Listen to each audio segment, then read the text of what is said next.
Bom, pessoal, então hoje nós vamos continuar a nossa trabalho que nós estamos fazendo. Nós estamos estudando a tal da composição do movimento, né?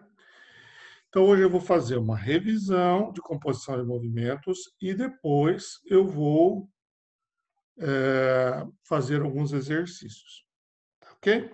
Então eu vou compartilhar minha tela com vocês, tá? Acho que vocês já estão vendo aí a minha telinha, né? Tá bom? Vamos dar uma relembrada rápida no que eu falei na aula anterior, tá bom? Então vamos lá. Eu falei para vocês, pessoal, que nós podemos fazer a composição de movimentos. Seria pegar e estudar o movimento de um objeto em relação a um segundo, um terceiro, um quarto, um quinto outro objeto, tá bom? Um exemplo que eu usei bastante foi o exemplo, por exemplo, de um barco que se movimenta em um rio. Tá? O barco se movimenta em relação às águas. As águas do rio se movimentam em relação às margens. Então, nós podemos compor esse movimento, juntar esses movimentos. Tá? Então, vamos dar o exemplo aqui do barco. Né? O barco descendo em relação às margens. Então, você tem a velocidade do barco em relação às águas.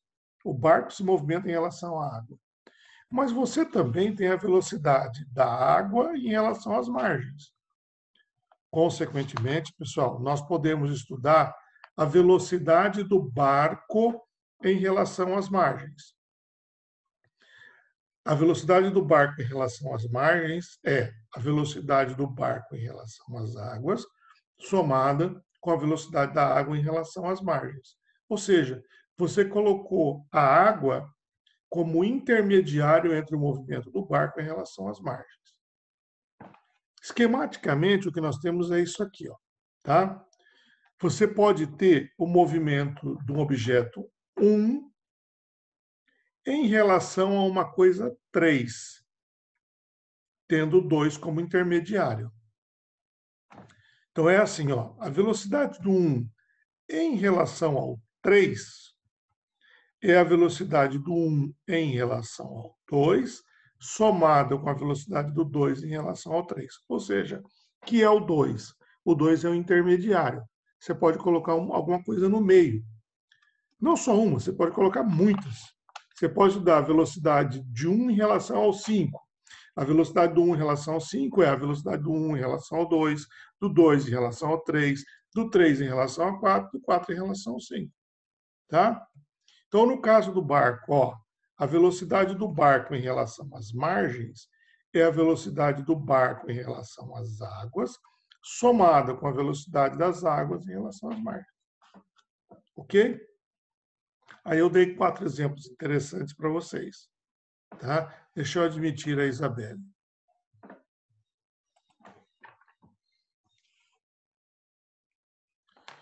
Pessoal, isso aqui é uma soma vetorial, então eu tenho que lembrar de vetores. Quando dois vetores apontam na mesma direção, ou seja, o ângulo entre eles é 0 graus, como é que você faz a soma? Só se somar os valores. Um vale 3, o outro vale 4, a soma dá 7.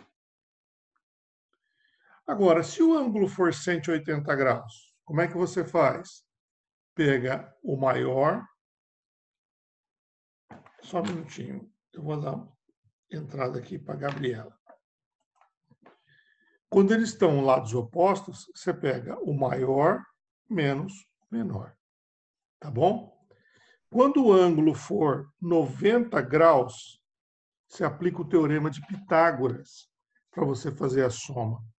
E quando o ângulo for um ângulo qualquer diferente de 0, 180 e 90, você aplica a formulinha, essa fórmula enorme aí, né? S ao quadrado é A ao quadrado mais B ao quadrado mais 2AB cosseno de θ. Legal? Então, para fazer cálculo na prática, você vai usar isso. Bom, vamos continuar. Então, eu não vou fazer esse exemplo de novo, né? Não vou, a gente já trabalhou. Vamos lembrar o exemplo da roda. Pessoal, eu disse para vocês na aula passada que quando um carro está se movimentando com uma velocidade v, tá? O pneu está girando junto com uma velocidade v, ok? Então, todo o pneu está indo para frente, mas, ao mesmo tempo, todo o pneu está girando. Então, a velocidade real de cada ponto do pneu é a soma das suas velocidades. Tá? É a soma. Então, quando você faz a soma, olha o que dá. Então, no centro, a velocidade continua v. Agora, lá em cima, tem v para a direita e v para a direita. Então, a soma vai dar 2v. Então, pessoal, a parte de cima do pneu do carro está com o dobro da velocidade do carro. Se você está andando na estrada com um carro a 100 km por hora, a parte de cima do pneu está a 200 km por hora. E a parte de baixo aqui, que está tocando o solo? Ele está com velocidade v para um lado e v para o outro. A soma dá zero. Então, embaixo a velocidade dá zero. Pessoal, então, quando o pneu está girando, ó, esse ponto aqui, que está com o dobro de velocidade, em meia volta, quando o pneu dá meia volta, ele vai para zero. Olha a tremenda desaceleração que o pneu está sofrendo. E quando esse ponto chegar aqui, ele acelera de novo para 200 em meia volta. Imagina a tremenda aceleração do pneu. Tá? E como seria a velocidade nos pontos intermediários? Deixa eu autorizar o João Vitor a entrar. Isso, já está marcada a presença. Nos pontos intermediários, aqui e aqui, ó, vai ficar v raiz de 2, que é a soma desses dois aqui, né? Ó, aplicando o teorema de Pitágoras, vai dar v raiz de 2, e do outro lado, v raiz de 2 também. Ok? Então, pessoal, isso vai fazer com que os pneus fiquem extremamente deformados. Tá? Como eu mostrei essa foto aí de um dragster dando partida, olha como o pneu se deforma, pessoal. Ele amassa embaixo e devido às tremendas pressões que um pneu suporta. Tá?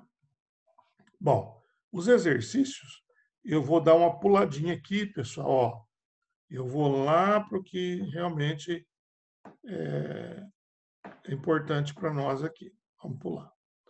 Para os exercícios de hoje. Então, se tiver alguma dúvida, pessoal, dá um toque no nosso chat, no nosso bate-papo. Tá? Então, vamos para o exercício. Ah, eu esqueci de falar, pessoal. É o módulo 21, página 188 do nosso material. Tá bom? Então, é o módulo 21, página 188 do nosso material. Eu acho que eu vou colocar aqui no nosso bate-papo. Deixa eu colocar, porque é importante, né? Então, ó, módulo. Deixa eu colocar. Módulo 21, página 188. Para a tarefa, né? Eu pedi os exercícios 6, 7 e 8. 6, 7 e 8. Pedi 3, pessoal, porque um é continuação do outro, tá? Página 191. Ok? Deixa eu admitir a Bruna também. Eu vou voltar aqui com o compartilhamento de tela, tá? Então, vamos para o exercício aqui que a gente precisa. Pessoal, ele diz assim, ó. Um avião em voo posiciona-se na direção norte-sul. Ou seja, é como se ele estivesse vindo do norte, indo para o sul. No sentido de norte para sul. E suas turbinas lhe imprimem uma velocidade de 600 km por hora. No exercício, pessoal, faltou isso. O exercício da PUC veio com um erro. 600 km por hora em relação a quê? Em relação ao vento. Então, os motores imprimem uma velocidade de 600 km por hora em relação ao vento. Esse avião recebe a ação dos ventos na direção leste-oeste, no sentido de leste para oeste, com velocidade de 200 km por hora. Então, pessoal, os ventos estão fazendo o ar se deslocar a 200 km por hora. E o avião consegue voar 600 km por hora em relação ao ar, não ao solo.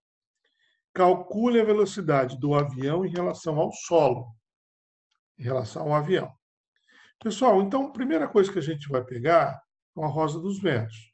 Vamos pegar uma rosa dos ventos para a gente entender o que está acontecendo. Rosa dos ventos que eu vou usar é essa aqui. Direção norte aí acima, sul, leste, oeste. Ok? Então, o avião, pessoal, se desloca em relação ao vento. Ele se desloca na direção de norte para sul, como eu mostrei aqui, está vindo do norte para o sul, a 600 km por hora. Mas o vento está indo de leste para oeste, ok? Com 200 km por hora. Como é que eu calculo o resultado disso? Olha, pessoal, teorema de Pitágoras. Ângulo de 90 graus entre eles. O que eu faço? Aplico o teorema de Pitágoras. A velocidade do avião em relação ao solo ao quadrado é igual à velocidade do avião em relação ao vento ao quadrado mais a velocidade do vento em relação ao solo ao quadrado. Ou seja, pessoal, eu coloquei o vento como intermediário. Então, aqui, avião em relação ao solo é igual ao avião em relação ao vento, mais vento em relação ao solo. Aplica o que eu sei. A velocidade do avião em relação ao vento é 600 km por hora. A velocidade do vento em relação ao solo, 200 km por hora. Bom, eu tenho que fazer essas contas. 600 ao quadrado mais 200 ao quadrado. Isso vai ficar aproximadamente, tirando raiz, 630 km por hora. Então, em relação a uma pessoa que estivesse no solo, ele ia medir a velocidade desse avião e ele ia calcular 630 km por hora. Enquanto os motores, pessoal, só fazem força para 600. Onde é que ele está ganhando esses 30? É o vento que está empurrando o avião. Pessoal, quando o avião está se movendo a favor do vento, ele ganha essa velocidade. Quando ele está contra, ele perde. Ok? Então é isso aí. Tá? Vamos para o próximo. Se tiver alguma dúvida, entra no nosso bate-papo. Olha o próximo exercício. Também muito legal. Canaã. Um bote de assalto deve atravessar um rio de largura igual a 800 metros. Numa trajetória perpendicular à sua margem, no intervalo de tempo de 1 minuto e 40 segundos, com velocidade constante. Considerando-se o bote como uma partícula e desprezando a resistência do ar, e sendo constante e igual a 6 metros por segundo a velocidade da correnteza do rio em relação às suas margens, o módulo da velocidade do bote em relação à água do rio deve ser d. Pessoal, então é o seguinte, ele deu um esquema aqui, do que está acontecendo, as margens, a água descendo, e o bote tem que andar nesta linha pontilhada aqui, Ele quer que o bote atravesse de um lado para o outro perpendicularmente aqui. Pessoal, que tem que acontecer? O que acontece se eu colocar o bote simplesmente virado, perpendicular à margem, tentar atravessar? O que vai acontecer é que o bote vai para frente, mas a água vai puxar ele. O que vai acontecer? Ele vai saindo de lado. Mas ele não quer que saia de lado. Então, o que nós vamos ter que fazer? Veja só. Ó. Lembra que esse rio ele tem uma largura de 800 metros. E ele tem que ser atravessado em 1 minuto e 40 segundos, ou seja, em 100 segundos. O que implica para mim que esse bote tem que tem que andar isso com uma velocidade de 8 metros por segundo, certo? Mas a velocidade das águas é 6 metros por segundo. Então, para que o bote se movimente na vertical aqui, ó, para onde eu tenho que apontar o bote, o seu motor? Eu vou ter que apontar de tal forma que ele tenha uma velocidade no sentido contrário de 6 metros por segundo. Se eu aplicar o teorema de Pitágoras, olha como tem que ser a velocidade do barco. Tem que ser assim. Então, eu vou ter que fazer o bote andar para cá, de tal forma que essa componente horizontal aqui, ó, anule a velocidade da margem, para que o bote possa andar aqui, ó, em linha reta. Então, eu coloco o bote para andar de lado, para ele poder ir em linha reta. Tá bom? Para compensar a correnteza. Pessoal, isso aí já é um velho manjado nosso, né? Ó, velocidade aqui é 8 e aqui é 6, aplicando o teorema de Pitágoras, ó, a velocidade do barco em relação às águas é a velocidade do barco em relação a x e a velocidade do barco em relação a y. Vamos aplicar os valores. 6 ao quadrado mais 8 ao quadrado. Se você tirar a raiz, vai dar 10 metros por segundo. Então, o bote vai ter que andar nesta direção aqui, ó, com uma velocidade de 10 metros por segundo. Inclusive, se eu quiser, eu posso calcular este ângulo aqui, ó. Eu posso calcular o ângulo, ou o ângulo que o bote tem que ser inclinado para atravessar o rio em linha reta. Ok? É isso. Dúvida, pessoal? Alternativa D para esse teste. Alguma dúvida?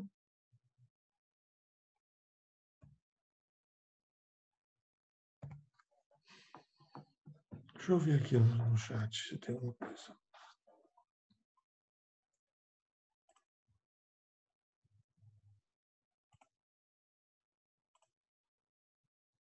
Acho que não, né?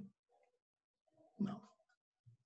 Bom, então vamos para o próximo. Vamos para o problema 3. Deixa eu compartilhar a tela com vocês. Pessoal, isso aqui é muito legal. Presta atenção.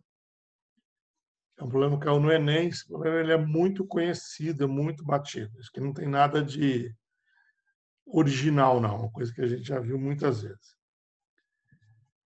A ideia de usar rolos circulares para deslocar objetos pesados provavelmente surgiu com os antigos egípcios ao construírem as pirâmides. Pessoal,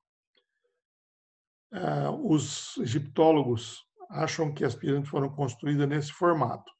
Você colocava os blocos em cima de toras e essas toras ajudavam a rolar esses blocos. Só que não. As experiências mostram que se você fizer isso com os blocos, a madeira vai estourar. A madeira não tem condição de suportar o peso dos blocos. Tem bloco, pessoal, que foi utilizado nas pirâmides, que pesa mais que 500 carros. Então, não tem como usar isso. Mas a teoria oficial é isso aqui. O que está acontecendo lá, a gente não sabe. Mas não foi assim. Não dá para você fazer isso. Mas a gente usa isso na prática. Tá? Hoje se usa isso. Você coloca essas toras aqui, ó, como roletes, e aí você joga um objeto muito pesado para rolar. E por que que isso é interessante, pessoal?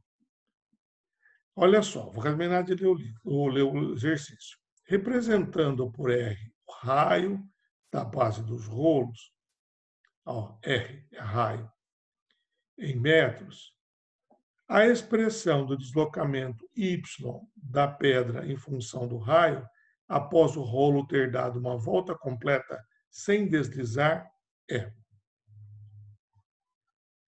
Tá? Então vamos lá. Vamos fazer a conta. Pessoal, esse rolo ele vai se deslocar com a velocidade v. Tá bom? Qual vai ser a velocidade v dele? Lembra que lá em cima, igual o pneu do carro, lá em cima a velocidade do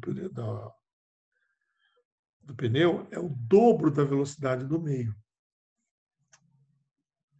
Ok? Então, pessoal, para o tronco, quando o tronco está girando aqui, para ele dar uma volta, qual é a distância que ele andou? 2πr, que é a distância de uma circunferência. Tá? Para o bloco, a distância que ele vai andar é o dobro.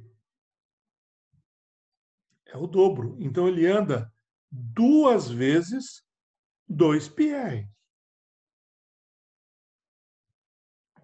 Estão entendendo? Tá? Então, pessoal, o bloco vai andar 4πr. Alternativa E. Tá? Para o nosso teste.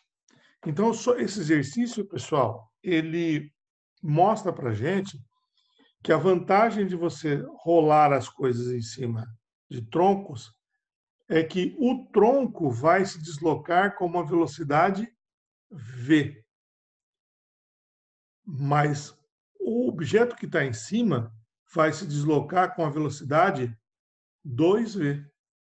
Porque lembra, a parte de cima do pneu tem o dobro de velocidade, e ela que puxa o objeto para frente.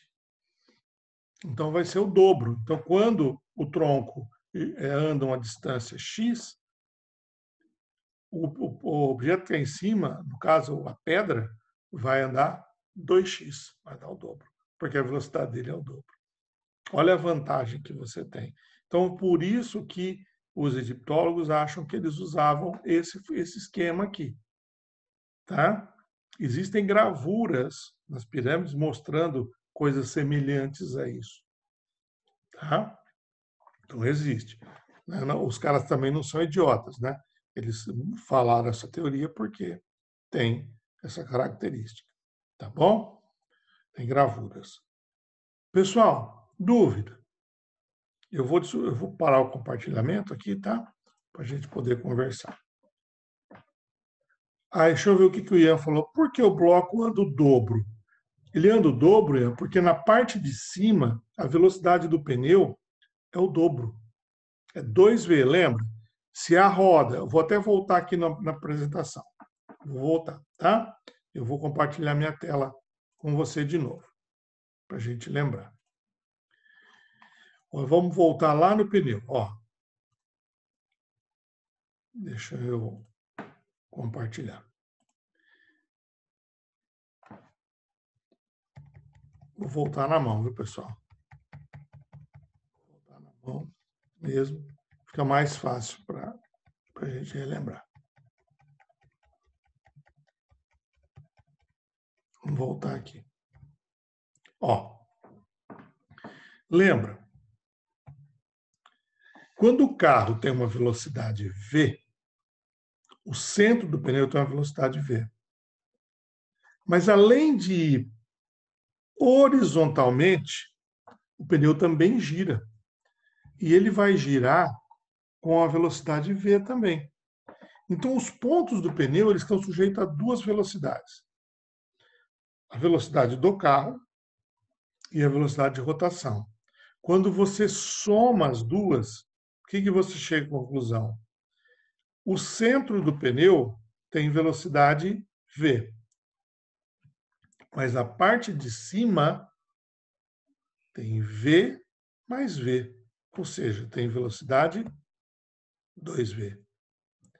E a parte de baixo tem v para um lado, v para o outro, o que dá a velocidade 0. Ficou claro isso para você agora? Yeah. Então, lá em cima, o pneu gira com o dobro de velocidade. Você pode fazer uma experiência na sua casa. Sabe o que você faz? Você vê isso? É bem legal. Pega um lápis, ou 2 lápis circulares assim, coloca um objeto em cima, por exemplo, um bloquinho em cima. Assim, ó, do jeito que eu estou fazendo aqui. Apoia numa mesa e empurra o bloco em cima do lápis. E aí veja quanto o lápis andou e quanto o bloco andou. Você vai ver que o bloco vai andar o dobro do lápis. Faça a experiência que você vai ver. O bloco vai andar o dobro do lápis. Tá bom? Deixa eu interromper o compartilhamento aqui. Certo, Ian?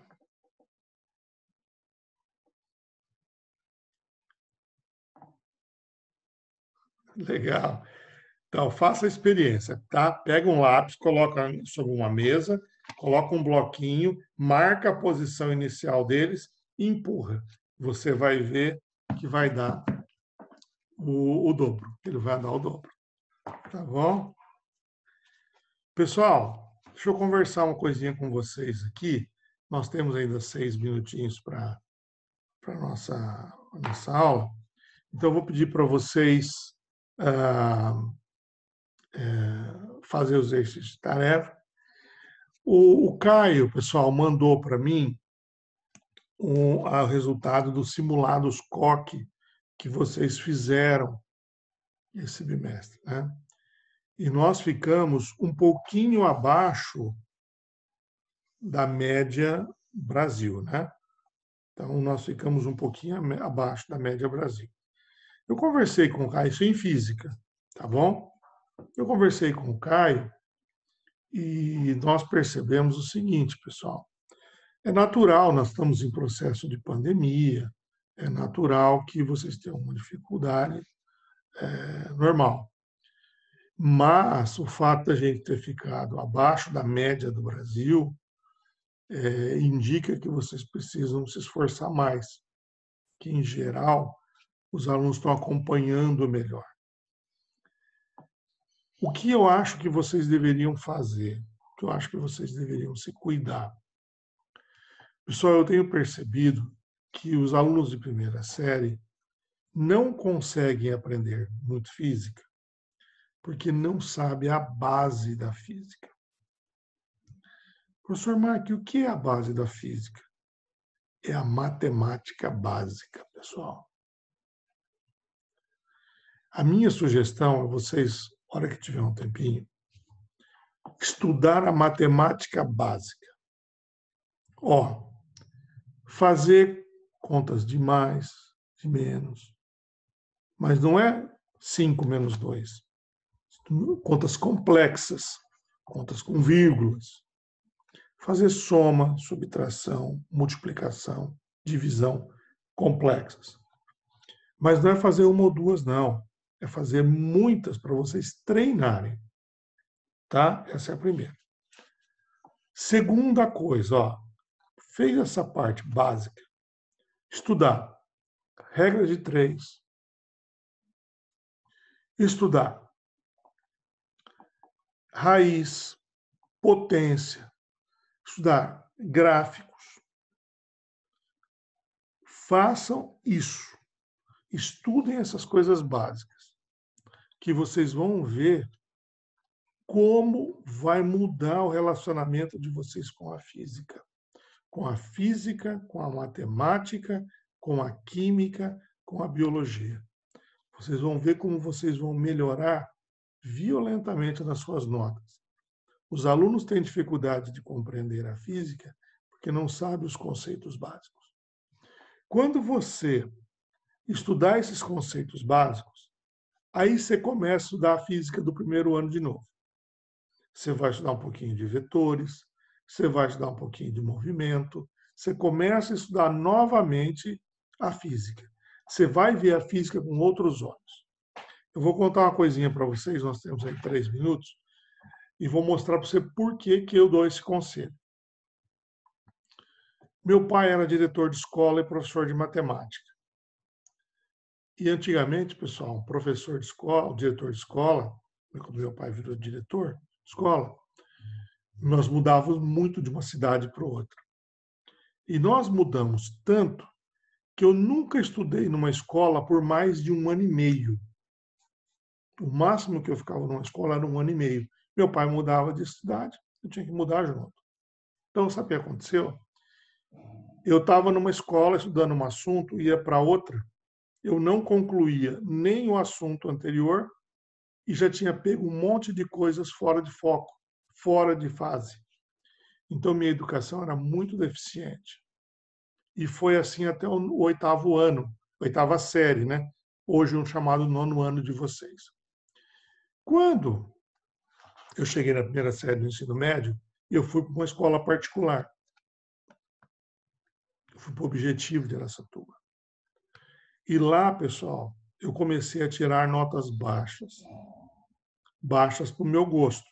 Minhas notas começaram assim, 6, 5,5, 6, ficava nessa faixa. E eu não estava acostumado com isso. Minhas notas sempre foram notas muito altas. Eu sempre tirava notas máximas, era comum tirar notas máximas. E eu fiquei muito decepcionado, muito triste com isso. Muito, muito, porque eu não conseguia fazer. Para mim, pessoal, química, física, era praticamente, eu não entendia as coisas. Até que eu descobri que o problema era a base, eu não sabia fazer a base do negócio. E eu resolvi, nas férias da primeira série do ensino médio, primeiro colegial, antigamente era chamado, eu resolvi fazer uma revisão de matemática. Meu pai era professor de matemática, eu peguei uns livros do meu pai, uma coleção de livros do meu pai, e fiz todos os exercícios dessa coleção. Pessoal, quando nós voltamos das férias, as minhas notas nas exatas foi para o espaço, explodiu. Eu cheguei a ser o melhor aluno da minha turma. Tá? Por quê? Porque meus professores falavam e eu entendia, porque eu tinha os conceitos básicos. Eu fiz em matemática, mas não fiz em português. Eu me arrependo até hoje de não ter feito em português. Eu deveria ter feito. Então, a dica que eu dou para vocês, e nós temos aí 1 minutinho para terminar a nossa aula, é foque nesses conceitos básicos.